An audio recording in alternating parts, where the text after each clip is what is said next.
बिस्मिल्लाहिर्रहमानिर्रहीम। स्टूडेंट्स अस्सलाम वालेकुम।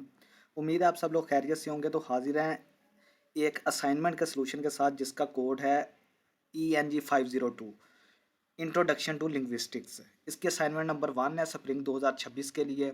टोटल मार्क्स इसके 20 हैं और जो टॉपिक्स इसमें कवर किए गए हैं 1 से लेकर 13 तक हैं, यानी 1 से लेकर 13 लेक्चर्स।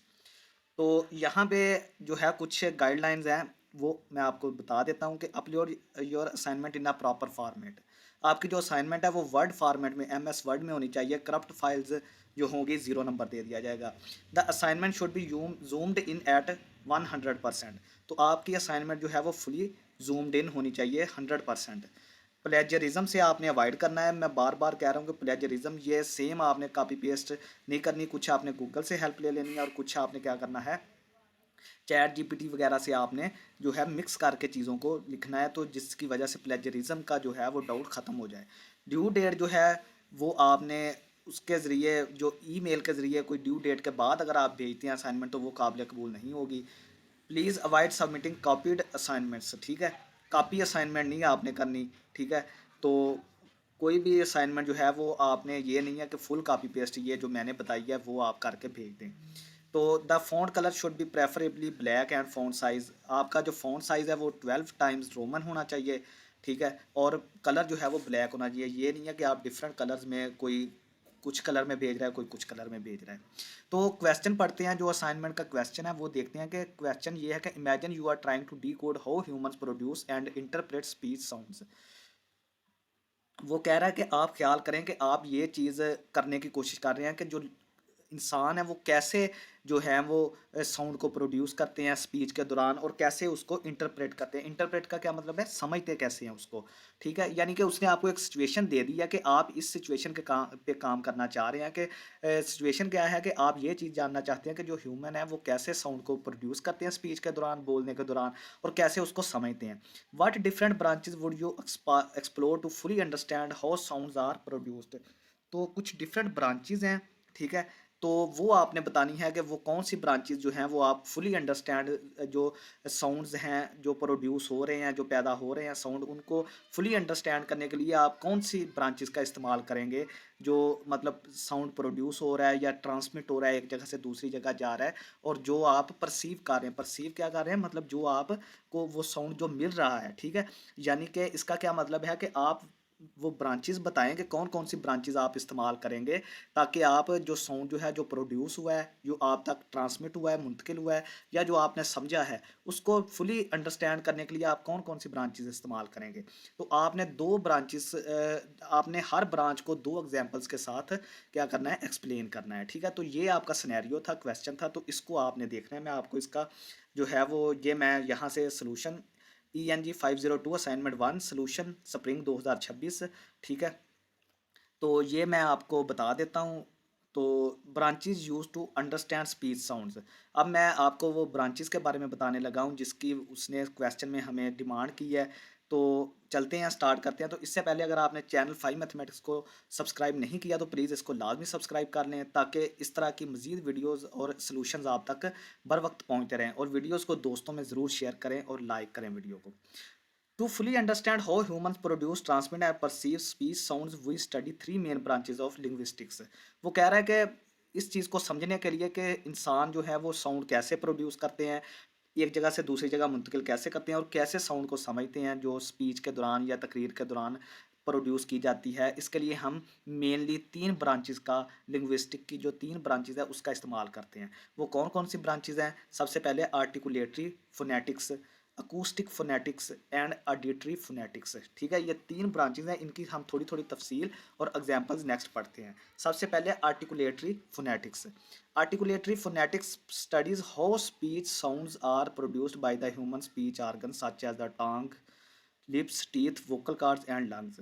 तो आर्टिकुलेटरी फोनेटिक्स जो है वो इस चीज़ की स्टडी करती है कि जो स्पीच के दौरान जो साउंड पैदा होती है वो ह्यूमन जो आर्गन्स हैं, जिस तरह के जिस्म के, इंसान के जिस्म के हिस्से हैं, जिस तरह के ज़बान है, होंठ हैं, दांत हैं, वोकल कार्ड्स हैं और फेफड़े।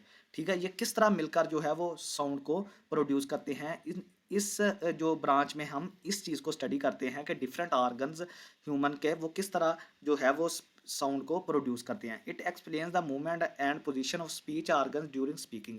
तो ये इस चीज़ को भी एक्सप्लेन करता है, हरकत और पोजीशन को एक्सप्लेन करता है किस चीज़ की, जो स्पीच ऑर्गन्स हैं, जिस तरह के लिप्स हैं, टीथ है, टंग है, इन चीज़ों की जो हरकत होती है, पोजीशन होती है बोलने के दौरान, ये उस चीज़ को भी एक्सप्लेन करता है। जिस तरह के for example P sounds in pen.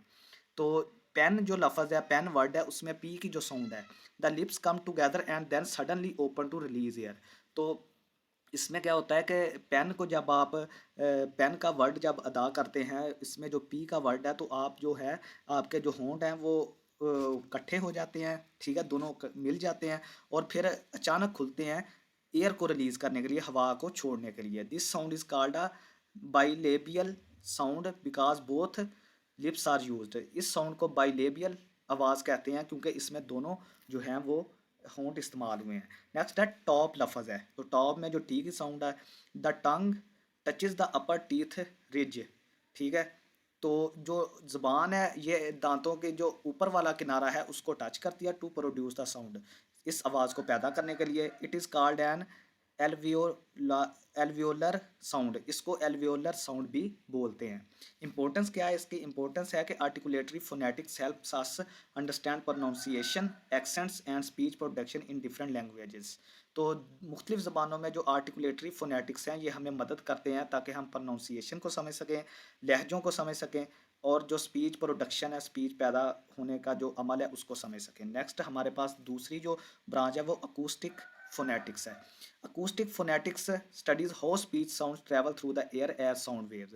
तो इस चीज़ में हम ये चीज़ स्टडी करते हैं, थोड़ा सा फिजिक्स का इसमें रोल होता है कि इसमें हम ये चीज़ देखते हैं कि जब साउंड प्रोड्यूस होती है स्पीच के दौरान, तो ये एक जगह से दूसरी जगह थ्रू एयर जो है वो ट्रैवल करती है, जिस तरह के साउंड वेव्स ट्रैवल करती हैं, जिस तरह की आवाज़ की लहरें ट्रैवल करती हैं, इस चीज़ को हम स्टडी करते हैं अकॉस्टिक फोनेटिक्स में।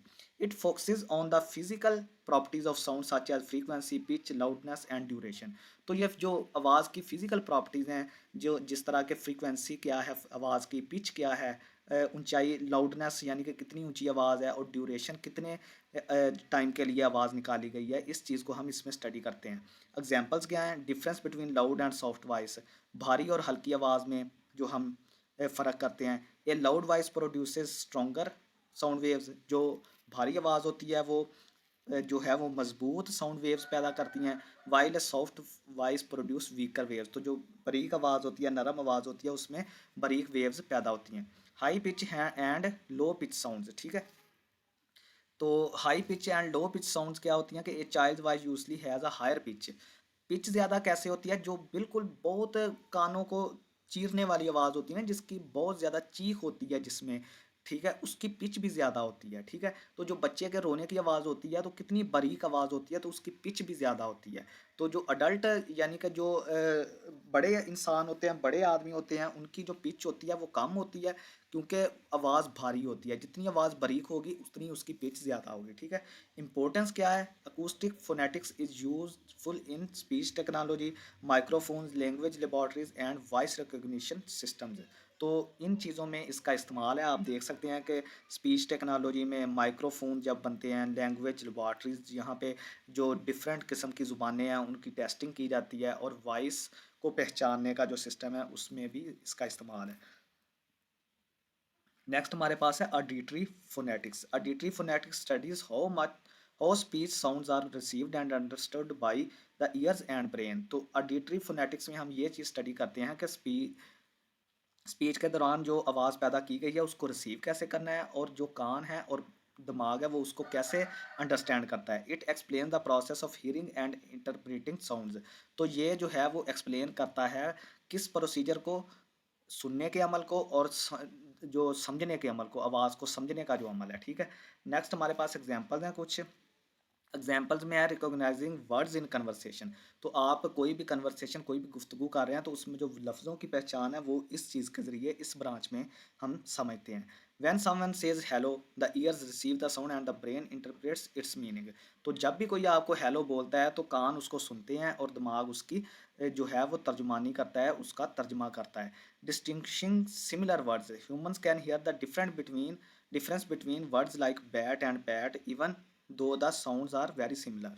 तो जो इंसानी कान है, ठीक है, इंसानी कान है वो इस तरह से सुन सकते हैं कि जिन अल्फाज की जो अदायगी है वो सेम है, जिस तरह के बैट और पैट है, लेकिन हम उसमें जो है वो फ़र्क वाज़िया तौर पर कर सकते हैं कि बैट के शुरू में बी आ रहा है और पैट के शुरू में पी आ रहा है। ठीक है, तो ये भी हमारे कानों की एक खसूसियत है। इंपॉर्टेंस क्या है? Auditory phonetics helps in understanding listening skills, hearing problems and language learning. ठीक है, जो एडिटरी फोनेटिक्स है ये हमें अंडरस्टैंड करने में मदद देती है, लिसनिंग स्किल्स सुनने की महारत, हियरिंग प्रॉब्लम्स जो सुनने की मसाइल हैं, और लैंग्वेज लर्निंग और ज़ुबान को समझने में जो टेक्निक्स इस्तेमाल होती हैं वहाँ पे ये चीज़ें इस्तेमाल होती हैं।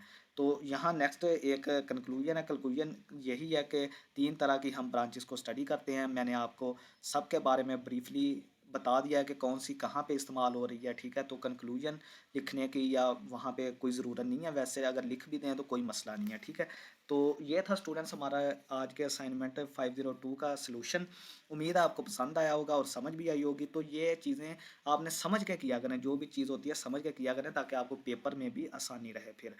तो लास्ट पे यही रिक्वेस्ट है कि जिसने चैनल अभी तक नहीं सब्सक्राइब किया प्लीज़ वो लाजमी सब्सक्राइब करें। बहुत शुक्रिया स्टूडेंट्स, अल्लाह हाफिज़।